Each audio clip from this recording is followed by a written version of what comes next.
Secretary, esteemed panel members here, and dear professionals. Well, it gives me tremendous pleasure to be amongst you to address this.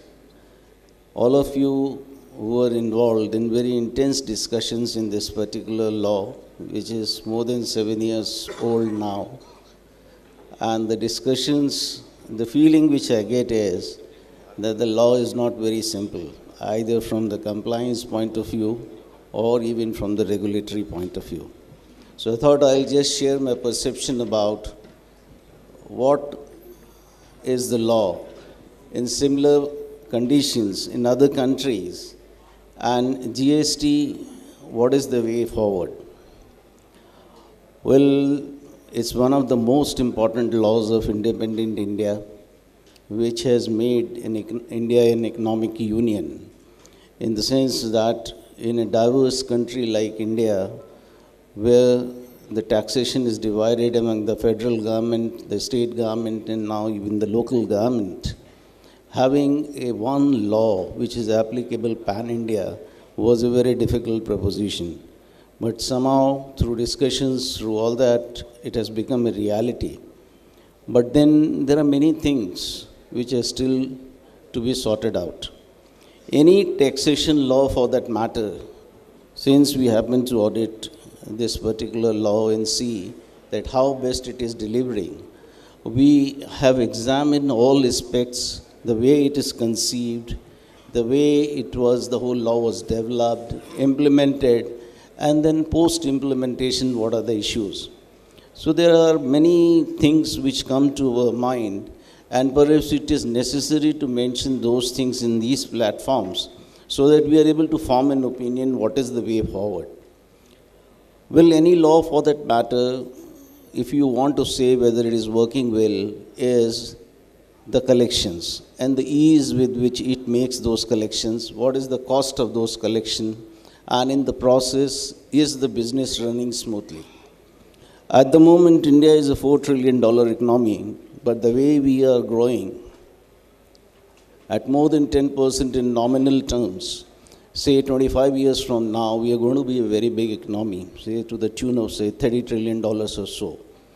At that point of time, the collections would be much higher than what they are at the moment. So the systems have to be developed in a manner that they are robust enough not only to take that workload, but all the issues which emanate with the operation of the systems are decided in a timely manner, and there is not much money which is stuck in between in litigation and other things. So that is what is very important. So any law for that matter has two aspects. One is the compliance aspect, and the other is the regulation aspect. From the compliance perspective, perhaps we could have done better. The reason is that most of the other laws are the legacy of pre-independence period. This particular law was made in the post-independence period, and we should have conceived the law in a manner that it is very easy to implement, and there is an established mechanism to deal with the issues involved. But somehow the way issues are cropping up in between gives us a feeling that perhaps we could have done better. Although the collections are growing, but then you see it in respect of what collections are happening in the past. We do not see it from the point of view what collections could have been. So I'll be doing it in that way. In fact, if you really see the taxation aspect, meaning every rupee which Government of India collects, about 37 paise comes from the indirect taxes. And GST in this plays a very major role. So it's a major revenue receipt for the Government of India. In fact, it is so important that this particular receipt would determine the extent of borrowings which Government of India is going to take to meet its expenditure. So it's very important that this particular law runs efficiently. But when we see the operation for last 7 years or so, one gets a feeling that perhaps there are many iterants in between. So I'll deal with only 4 of them. There are many, but these 4 are the major ones, that what needs to be done. In fact, you would have all experienced that it is not only the implementation of the law, But other things are also there. They have got an investigation wing, they have got an analysis wing, and they are monitoring the implementation of it in a big way. So whatever facts and figures I mention is which is found out by their system itself. It is not someone outside is commenting on it. In fact, in 7 years' time, there have been not allowed input tax credits and refunds to the tune of about 5 lakh crores. This is the figure which has been quoted by the department itself. Now, when you see that what is the reason for that, how it has happened, what needs to be done, then perhaps you as professionals have a role to play in an advisory capacity also, or bring it to the notice of Government of India through various committees which are there for discussion purposes, that these needs to be done. The first aspect which comes to my mind is registration. In fact, when we had informal discussions with them and said that how is it that certain people enter the system that you're not able to verify their identity? Because we just traced it right from the point of registration till filing of returns and everything, and we came to know many things. Meaning all of us have bank accounts, and if I give an analogy, when you open a bank account, what is the most important thing? The bank wants to know about your identity and the address for communication.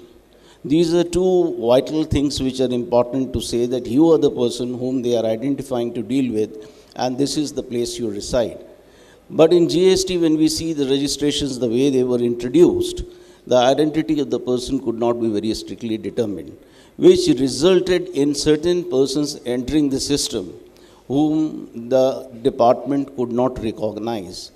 And that resulted in many things.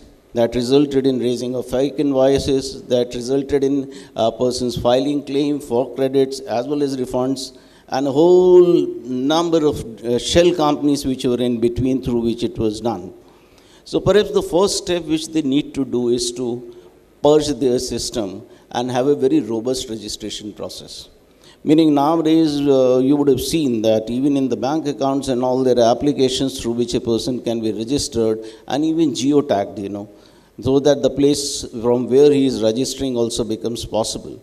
That way you will be able to identify a person to whom you will give certain rights to come into the system and deal with it.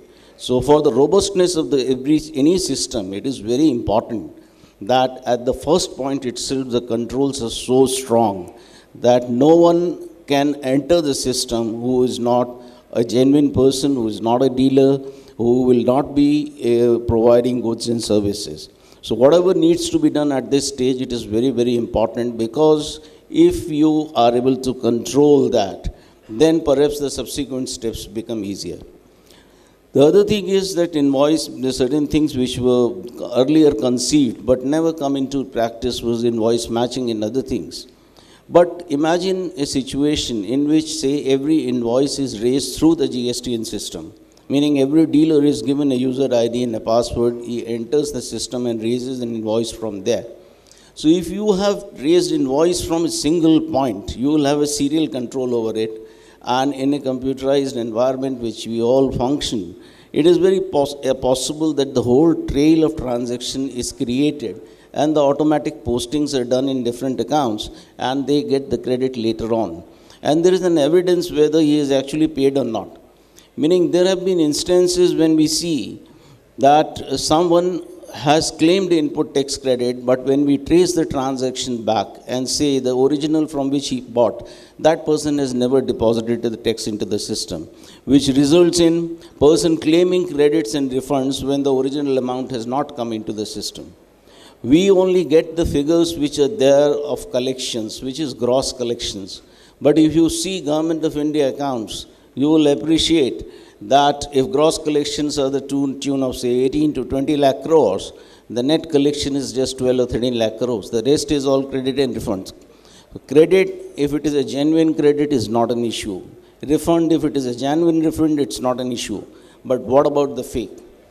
And in fact, the way things are, when you examine in detail and you come across instances in which such things have happened, then when you examine them in detail, you come to know that certain things are happening not as an isolated incident. It is an organized crime. There are people who have been arrested, whose whole business is to promote companies, shell companies, and do that. Please appreciate that if something like that happens, then perhaps what should government do? The advice to the government is that rather than making compliance a more difficult proposition, they should look back and make the system more robust. Because if you make compliance more difficult, then it will be a self-defeating proposition, in the sense that it will increase the difficulties for the people, to the genuine people also who are going to comply, and the things will increasingly become more difficult. So perhaps it is the advised way is to step back and then make the system so robust that such instances can be contained at the level of the system itself. So this is thought I'll share with you. In fact, if a bank can have a know your customer preposition, then why can't the department have know your dealer preposition and check all the details that it is there? Because the idea of the system is to identify those people who are not genuine players and who create all the distortions in the system, which causes more convenience to the genuine people as such. And in fact, you being the professional can really identify it, and in fact, you can assist the government in determining those areas where specific course of action is needed. The other thing which comes to our notice is that the compliance verification mechanism, especially in respect to the composite dealers, there is no mechanism by which the turnover can be verified. And it is very difficult. Maybe some mechanism needs to be developed. And there are instances in which several people, they collect GST on behalf of Government of India and never deposit them into the coffers. So that is also one area. I'm hinting at restaurants and small places, and even some professionals, in the invoices and all. Whereas the GST Act is very clear that GSTN number has to be put right in front, and you should say whether you are a composite dealer or not. But the way it is implemented leaves a lot to be desired. There have been instances in which the limit which is there for composite dealers, he is making purchases much more than that amount. And still, he is a composite dealer. So perhaps those things you have to be very, very careful. Then, in fact, many people are outside the net of GST at the moment. In fact, we all talk about reducing the rates, doing many things which would help in the long run. But the reduction of rates is only possible when the compliance becomes more efficient and more effective. In the sense, all those people who are covered in the net are registered into the system and they honestly pay their taxes. Then the collections would be of that tune or what that amount that it would make feasible for the government to have a reduction in the rates. Because if it's like this, you have to examine everything from a system perspective, that what is going to work in these circumstances and how we should position ourselves so that we attack at the root of the problem and try to sort it out and make life easier for people at large. In fact, some of the discussions which I just heard from the people tells me that, we are still in the same mold as we were earlier. In the sense, the Act has sections, it has got subsections, then it has got different office circulars and procedures, then there are court decisions, then there are court decisions which are contradictory amongst themselves. In this scenario, if we do not streamline the whole process, a lot of amount is going to be stuck into the litigation and no one is going to be a beneficiary, whether the government or the dealer. And a lot of time would be wasted in those activities which do not add value in the overall scenario. So perhaps it's the interest of all of us to make this system more simple, more compliant. The cost of complying should be less, and there should be more confidence which should be there that people would be in self-complying. One other thing which perhaps government needs to do at the moment is the regulatory mechanism. Regulatory mechanism has to be foolproof. The impression gathered is that the compliance itself is so difficult that even a genuine person who wants to comply, he cannot comply of his own. Perhaps he needs the advice of a professional person to be able to comply all the provisions as such. And at the same time, the regulatory mechanism is not strong enough to be able to catch those people who are non-compliant. There are certain people who are non-compliant and they continue their operations for longer period of time, causing loss of revenue. So perhaps the way forward would be to make the system more simpler, more compliant, and more efficient. The cost of collection reduces, and at the same time the government focuses more on its regulatory mechanism to see that people who are having a deviant behavior are brought back into the mainstream and they become a compliance taxpayer. So I hope that perhaps you people who are implementing it, facing it on day-to-day basis, you're part of all the advisories, and in fact now government has come into a participative mode. Even when the budget was being framed, many discussions were held with trade bodies, with professionals, with others. So your views do matter a lot for Government of India. So please interact in greater numbers and give practical suggestions so that this whole system becomes more effective and we are able to achieve our objectives. Thank you. Yeah.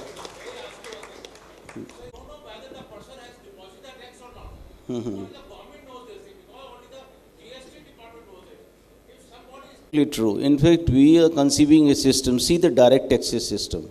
Now what you get is a pre-filled return, in the sense that certain things which you never thought of, they automatically come into the AIS, and then you come to know you've earned that much interest.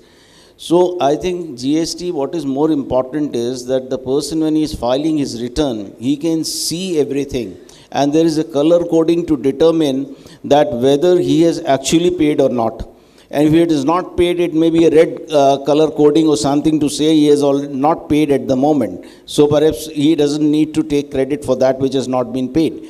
So if there is a whole line which can be tracked from that is possible only when the GST numbers are very clear and every invoice is raised through the system. What I was talking about, if you got a serial control over the invoices and the posting in the series happens automatically, and those things cannot be changed at every stage by the concerned person, and he gets a color coding in terms of whether payment has been made or not, that would be the real control. And if we can devise a system like that, because the scale is the pilots, they've already started based on what we had said. And if these pilots are successful, then perhaps this will become the order of the day, which the whole thing can be traced from the starting point till the end point, and you will be able to know the status of its payment also before making the actual payment. So that's a very valid suggestion here. Thank you. Yeah.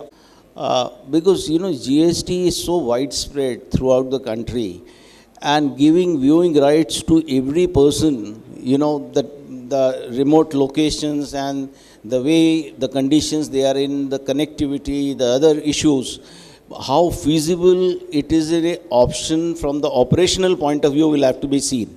Ultimately, that will be very right what you're saying, but how to operationalize it, it will be a challenge. And moreover, the point is that, the whole system, you have to give anyone a right which is necessary for him to be able to do his job. There's certain information you would not like to share about a person to any other person, So there is a concept of privacy and confidentiality also which comes into picture. So the privacy law is very much on the line now. So we'll have to see that what information can be shared, what cannot be shared, and the way it has to be shared, and which helps him in doing the work which is there. So it's quite a challenge, but yes, you have a valid proposition that if he can do that, it will give him more confidence in compliance here.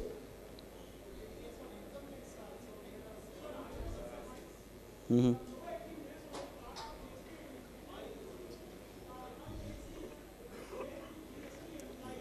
Can you have a mic, please? So it has a destabilizing effect on the business later on, because the huge liability is as certain. So one case is recently that happened in case of sale to GST employees, units operating in GST, their employees. So huge liability is there now attached. They have not collected, and it has a destabilizing effect on business. So sir, this is my submission. The department has to become more proactive so that the people do not suffer at the end. No, you have a very valid point, but I happen to see the database. It's a very, very big database, and they are on a real-time basis tracking certain things based on certain parameters. And they have a system of raising the red flags, and it is set for detailed examination by the concerned person. But yes, they may know it internally, but they communicate only with their officers rather than communicating with the public at large. So that is meaning communicating with such a huge number is also not a very easy proposition. So perhaps if someone has a individual grievance against a particular thing, we have already suggested to the department that they should have a grievance redressal mechanism, which should be robust enough. Anyone can raise whatever grievance it has, it is logged on, it is escalated, it is monitored till it is resolved. And you have to go back to the person concerned and tell him that what he needs to do to be able to resolve it. At the moment, this particular area they have to work on. Because these things usually, when we are in other countries, what we have seen is at the point of implementation itself, they come into picture. But here, this is something which is still not in the picture as such. And we have to develop a system by which there can be a direct communication with every SSC, and anything which he communicates, there is a method to respond back to him and say what needs to be done under the circumstances. Yeah. Thank you so much. Thank you, sir.